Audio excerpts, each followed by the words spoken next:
Welcome to our video about the split bridge design. Do you have troubles designing one-piece bridges that would fit well on jobs like this?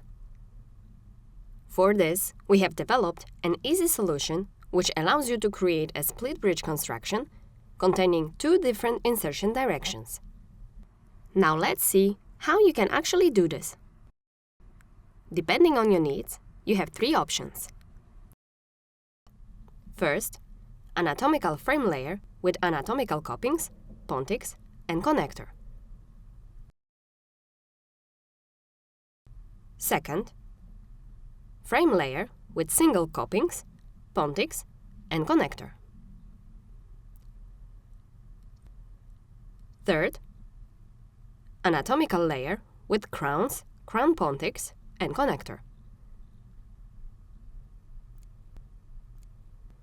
For this video, we will use an anatomical frame bridge case.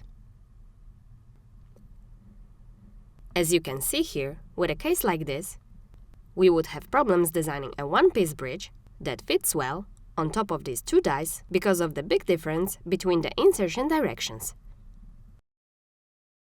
Therefore, we are going to use the split bridge solution by choosing the indications where the split should be done. Remember that it will always be between a coping and a pontic, rather than between two pontics.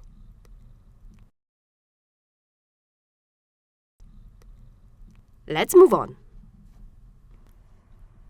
At this step, the software will calculate the two different insertion directions for both parts of the split bridge. Please define it for the first part of the bridge, then press Next, and start doing the same for the second part.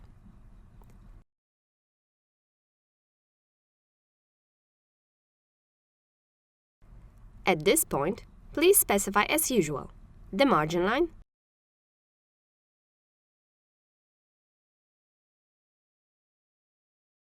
the die interface,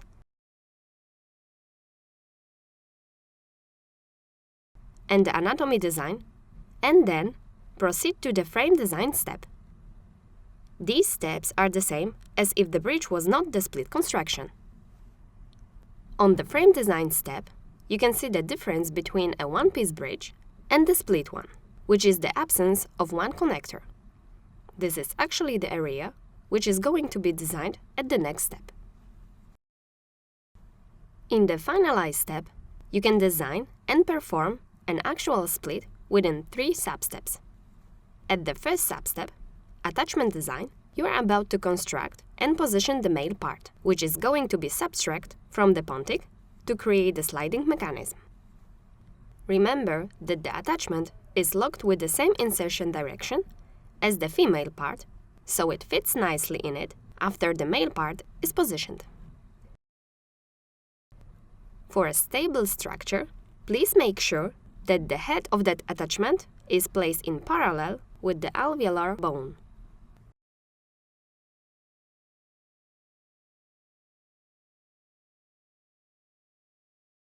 Using options in the menu to the left, you can change the shape of the attachment by modifying the following parameters: the head radius,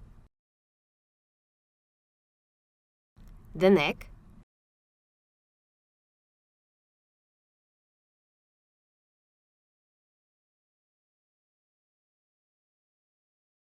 the base,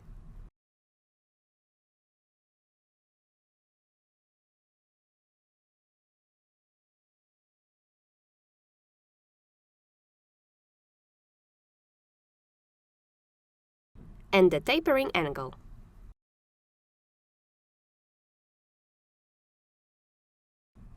At the next Sculpt Frame Design sub-step, you are able to make final adjustments to the complete design. Make sure you create enough space for the ceramic layer, which will be added after production, and smooth the connection between the attachment and coping. Now move to the female part and adjust it so it rests nicely on the base of the attachment. This way, you can avoid the bridge rotation. If you are satisfied with the design, click Next to go further.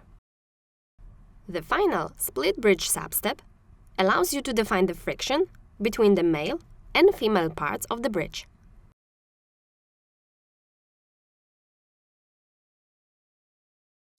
Click Preview to see the changes applied.